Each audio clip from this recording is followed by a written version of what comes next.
రుచికరమైన కజ్జికాయలు. నమస్కారం అందరికీ.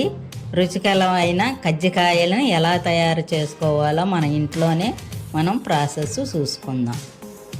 ముందుగా ఒక గిన్నెలో మైదా పిండి 1 కేజీ పిండి తీసుకొని 3 గంటలు నూనె వేడి చేసుకొని దాంట్లో వేసుకొని ఒక చిటికెడు ఉప్పు కలుపుకొని దానిని పిండిని మెత్తగా కలుపుకోవాలి. నీళ్ళు కలుపుకుంటా చూసుకుంటా కలుపుకోవాలి. మెత్తబడకుండా పిండి జారు అవ్వకుండా కలుపుకోవాలి, రొట్టెకి సమానంగా వచ్చేట్టుగా.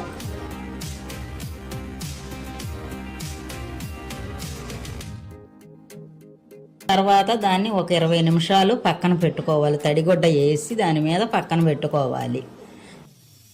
అందులో వేసుకునేవి కజ్జికాయకి తయారు లోపల పెట్టుకునే పూత పిండి మనం తయారు చేసుకోవచ్చు. అన్నిట్లోకి ఏమి కావాలి అంటే పంచదార, బొంబాయి రవ్వ, ఎండి కొబ్బరి,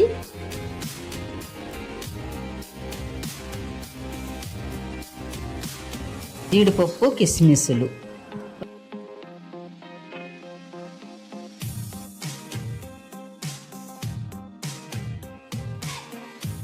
రవ్వని యాంచాలి దోరగా. కొబ్బరి కొంచెం నేతిలో వేయించుకోవాలి. పంచదార 2 కలుపుకోవాలి. జీడిపప్పు, కిస్మిస్లు అనేవి కూడా నెయ్యిలో వేయించుకొని అన్నీ కలిపేసి పక్కన పెట్టుకొని యాలకుల పొడి,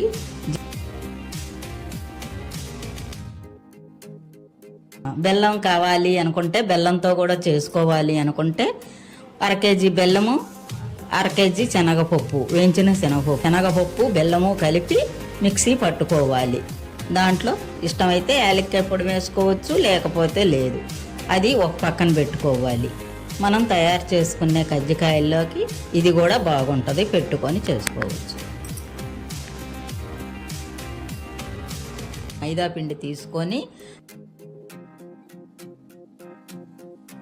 చిన్న చిన్న ఉండలుగా చేసుకొని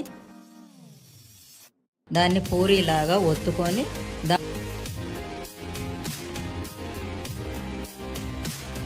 నూనె రాసుకొని ఆ పూరీ చేసిన దాన్ని పూరీ దాంట్లోకి పెట్టుకొని ఈ పిండి దాంట్లో వేసి మనం ప్రాసెస్ చేసిన పిండిని ఈ కజ్జికాయని ఎలా నొక్కుకోవాలంటే చుట్టూ తడి చేసుకొని అది కజ్జికాయ నొక్కుంటే విడిపోకుండా మనకి వస్తుంది.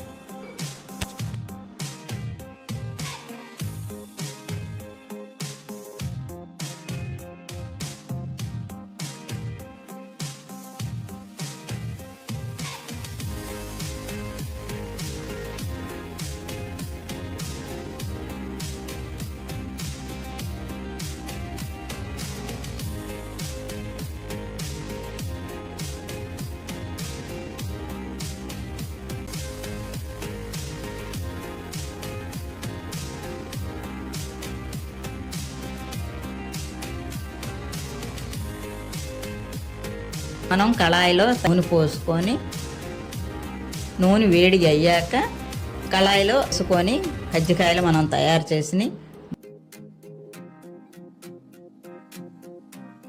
గోల్డ్ కలర్ వచ్చేట్టుగా వేయించుకొని పక్కన పెట్టుకోవాలి. అంతే.